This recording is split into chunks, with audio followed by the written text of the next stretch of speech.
Salut, j'espère que tu vas bien. Bon, en tout cas, moi je suis super content de te retrouver.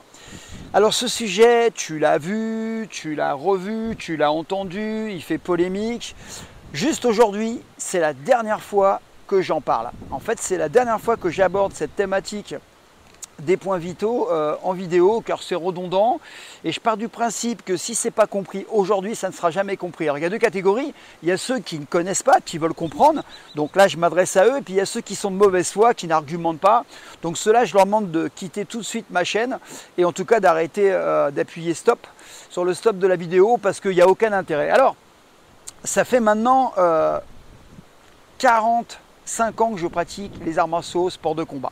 Tu sais, j'ai boxé, j'étais dans les arts martiaux. Et puis, avant, donc je dis avant, alors je sais que ça fait vieux con, on n'abordait pas tous ces sujets de la même manière. Déjà, quand j'ai commencé les sports de combat et arts martiaux, il n'y avait pas les réseaux sociaux. Donc forcément, les gens pratiquaient et puis on n'abordait pas les sujets de la même manière. Et puis, depuis un certain temps, ça polémique beaucoup. Alors, pendant 30, 35 ans, 40 ans, j'ai toujours entendu dire, j'ai aussi été amené à être dans cette situation-là et j'ai toujours vu des gens me dire, des experts, que les doigts dans les yeux, les coups de poing dans la gorge, les frappes parties génitales, les frappes au genou étaient efficaces. Quand c'est la bagarre, toutes les techniques que tu as, il y a 2-3 choses que tu vas réviser autrement. Voilà, c'est autre chose, je vais taper dans tes couilles, je vais taper dans tes couilles. C'est la chose la meilleure au monde, couille, œil. C'est le premier conseil que je donne à tout le monde, couille, œil. Ça se muscle, c'est dur de les muscler. Eh oui, c'est le truc où généralement tu les ramasses. Voilà. Ne vous fritez pas à l'extérieur. Ah non. Allez dans les clubs. Vu que c'est la mode, allez faire du MMA. Mais comprenez une chose, le MMA c'est pas dehors. Exactement. Voilà, c'est encadré. Dehors, il n'y a rien d'encadré, donc ne le faites pas. Allez dans les clubs. Dans des bagarres de rue, je suis un traître, tu vois. Comme tout le monde, dans une bagarre de rue, de toute façon, on va expliquer dans les vidéos, Ouais. tu vois. Comme en bas de bagarre de rue, comment tu gères la bagarre, c'est pas pareil que dans le MMA, tu vois. Ouais. Dans le MMA, dans le sol, par exemple, si je tombe contre un gars, il sait se bagarrer face à moi, je vais lui rentrer les doigts dans l'œil, je vais le mordre, je vais tout faire, tu vois. Ça, tu l'as déjà fait? Bah oui, je l'ai fait, ça. Je l'ai fait souvent, n'importe qui. Si je tombe contre, par exemple, un mec comme toi, qui sait se taper et tout, je vais essayer de trouver n'importe quel truc pour te battre, tu vois. C'est soit toi ou soit moi. Bagarre de rue, bien sûr. Si un combattant de rue, il tombe sur un mec qui fait du MMA, ce sera la première chose qu'il va faire, c'est trouver une arme, tu vois. Soit il va prendre un bâton, soit il va prendre un objet, soit il va prendre une grosse pierre, soit il va prendre n'importe quelle chose contre un combattant. Et il faut savoir aussi si tu envoies le premier coup, quel endroit il faut lui envoyer direct le premier coup. Il y en a beaucoup, ils font des erreurs avec la mâchoire. Des fois, ça ne sert à pas grand chose, la mâchoire. J'utilise jamais la mâchoire. Moi, je pars en pleine balle. Direct l'œil. Dans l'œil? Ouais, moi c'est direct en pleine balle, bam. D'accord, tu vises l'œil. Dès que j'ai aveugle un œil, après je suis bien tranquille après. J'ai toujours entendu ça, alors des anciens et puis même maintenant des nouveaux. Alors je m'explique. Vous voyez par exemple Jean-Pierre Vigneault, qui a été mercenaire, qui a été videur, qui connaît aussi bien le tatami, le championnat, compétition et la bagarre. Dit, les doigts dans les yeux, les coups de pied génitales et puis les coups de poing dans la gorge. C'est efficace, ça a toujours été efficace. Moi j'ai testé, ça marche. Fouad Esbiri, champion du monde, MMA, Muay Thai, que je connais bien, avec qui j'ai tourné en vidéo, dit aussi la même chose. Partie génitale, coup de poing dans la gorge, doigt dans les yeux. Fred Mastro, une pointure en self-défense, qui a regardé un peu tout ce qui vient de mieux dans les arts martiaux, même s'il a une base, et sport de combat, s'il a une base en penchak silat, parce qu'on s'est bien connu dans ce domaine, il dit que les doigts dans les yeux, coup de pied génital, coup de talon dans les genoux, et coup de poing dans la gorge, ça fonctionne. On a Ramzan, dit le loup noir, qui est une grosse pointure du combat, qui est aussi apparemment quelqu'un qui s'est battu dans la rue, qui dit clairement qu'il utilise les pouces dans les yeux. D'accord? Il mord. Bon, moi, je ne préconise pas de mordre. Si l'autre a une maladie, c'est pas génial. D'accord?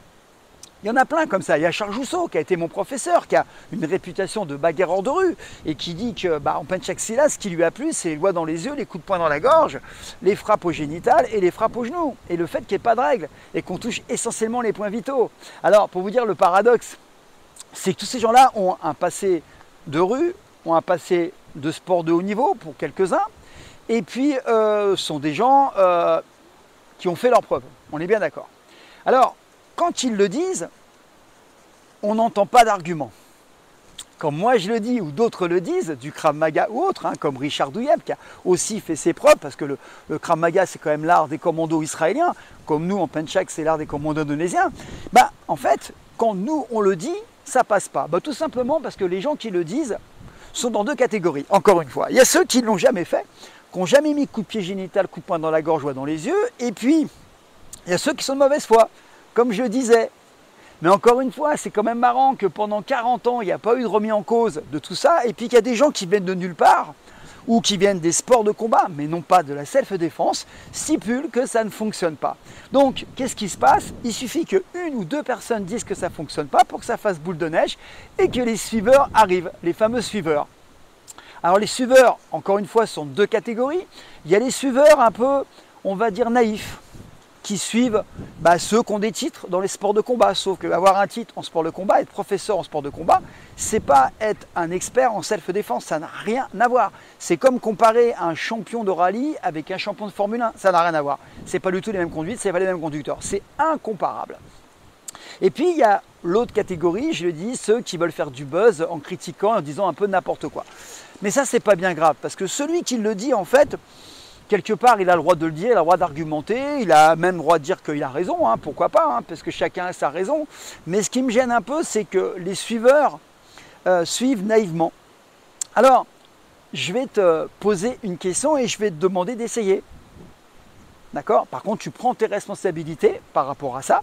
Je ne te demande pas de voir la vidéo, mais ce que tu vas faire, puisque tu mets en cause pour certains, donc je m'arrête à ceux qui mettent en cause, hein, certains mettent en cause l'efficacité du coup de pied aux parties génitales. Ce que je te propose, c'est prendre celui qui met en cause l'efficacité du coup de pied aux parties génitales, il écarte les jambes, tu lui tires un grand coup de latte ou un grand coup de genou, ou un grand coup de poing marteau dans les génitales, et puis on verra s'il ne réagit pas, qu'il soit sous alcool, sous stupéfiant.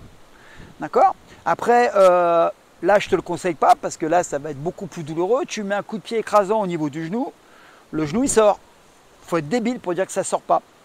D'ailleurs, tu regardes, il y a Michael Ilous qui a écrit un livre très très sympa d'ailleurs, et puis il y a d'autres personnes comme Guillaume Morel qui parlent beaucoup de self-défense et qui savent de ce dont il parle. Michael Ilous était un de mes élèves, hein, je connais son niveau, et ils disent qu'effectivement, les points vitaux, et c'est repris par des spécialistes de la santé, c'est efficace. Et après, je mettrai un bémol à la fin. Reste jusqu'à la fin de la vidéo. Tu verras les cas de figure où c'est pas efficace. Et puis, c'est reconnu. C'est reconnu. Tu mets un coup de poing dans la gorge, mais tu sais très bien que tu peux tuer quelqu'un. D'accord? Arrêt respiratoire.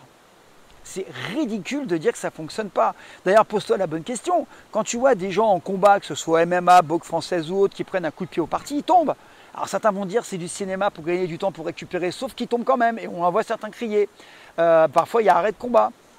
Quand tu vois des gars au football qui prennent une balle dans les testicules lors des tirs au but, pareil, hein, ils se plient en deux. Alors tu vas me dire oui, mais les footballeurs ils font du cinéma, encore une fois. Voilà, en fait tu vas toujours pouvoir argumenter encore avec ce que tu veux. Toujours est-il qu'un coup de pied dans les points vitaux, dans les parties génitales, c'est efficace. Un coup de poing dans la gorge, c'est efficace. Un coup de pied au genou, c'est efficace. Ça, on ne peut pas le remettre en cause. Alors, des champions sport de combat l'ont dit, on fait des vidéos sur le sujet, tu le vois dans des vidéos, des champions d'arts martiaux l'ont dit, des combattants de rue l'ont dit, des combattants de rue qui sont aussi des experts en arts martiaux l'ont dit, mais ça ne suffit pas, parce qu'il y a une, deux personnes qui l'ont dit. Alors ces personnes, ou elles ne l'ont pas fait, elles n'ont jamais mis de coup à cet endroit-là, ou elles n'y croient pas parce que justement elles n'ont pas fait, ou simplement c'est pour le buzz. Dernièrement, pour terminer, dans quel cas de figure ça ne fonctionne pas? Ça ne fonctionne pas, ces coups sur les points vitaux, si on ne sait pas les mettre, un sportif de sport de combat ne sait pas forcément les mettre parce qu'il ne travaille pas dessus à la salle. Deuxièmement, c'est que ça a été loupé, ça peut arriver, que tu ne sois pas précis avec le stress, ou que l'autre soit un cas à part, ça veut dire sous crack, mais vraiment bien sous crack, sous produit, et que ça soit le cas à part. Il y a toujours le cas isolé, au même titre que le pistolet, on sait que c'est efficace, on tire sur quelqu'un, normalement, on dit ouais, il a tiré dessus, il va le tuer. Mais il y a des gens qui prennent 3-4 balles dans le corps, 5 balles, 6 balles, même c'est déjà arrivé, et qui ne sont pas décédés pour autant. Et tant mieux. Des gens qui prennent 5-6 coups de couteau, si un organe vital n'a pas été touché, ils ne décèdent pas. Même titre que les balles. Donc on va dire, le couteau n'est pas efficace, l'arme à feu n'est pas efficace. Il y a des cas de figure où effectivement, c'est pas efficace. Mais c'est pas parce que c'est pas efficace une fois, deux fois, qu'on rejette. Maintenant, dernière chose pour que tu analyses, et puis après j'arrêterai là parce que j'aborderai plus le sujet, ça ne sert à rien.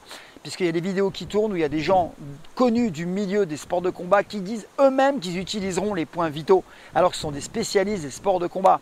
Vous voyez, donc ils passeront sur le protocole points vitaux.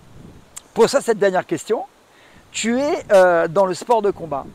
Tu n'as pas remarqué qu'on empêche de frapper, on interdit les frappes aux parties génitales, on interdit les frappes à la gorge, on interdit les poufs dans les yeux, on interdit certaines torsions de cervicales? Bah, tout simplement parce que ça peut tuer, parce que c'est efficace. Et comme en sport, le but c'est d'échanger techniquement avec la virilité qu'on peut retrouver, la violence pour certains qu'on peut retrouver, mais on cherche à être le plus efficace possible avec des règles pour préserver l'intégrité du combattant. Préserver l'intégrité du combattant. Donc si ces frappes n'étaient pas efficaces dans la rue, bah, on les mettrait dans le sport de combat. On ne mettrait pas des règles, nos règles, puisque ce n'est pas efficace. Et pourtant, on en voit des gars qui tombent avec des coups de pied aux parties génitales. Tapez sur YouTube, coups de pied, parties génitales, MMA ou je ne sais quoi, et vous verrez qu'il y a des mecs qui tombent. Et on voit que ce n'est pas du cinéma. Donc voilà. Donc je ne vais pas m'éterniser sur le sujet parce qu'après c'est redondant, c'est fatigant. Toujours est-il que c'est efficace, très efficace. Et ceux qui n'y croient pas continueront à ne plus y croire. Toujours est-il que ce qui est important, c'est croire en ce qu'on fait. Ce qui est important, c'est encore une fois, de tester et de ne pas suivre, on va dire naïvement, je ne veux pas être vulgaire, naïvement, ceux qui racontent n'importe quoi pour faire du buzz. Je te laisse, prends soin de toi et puis à bientôt. Allez, ciao!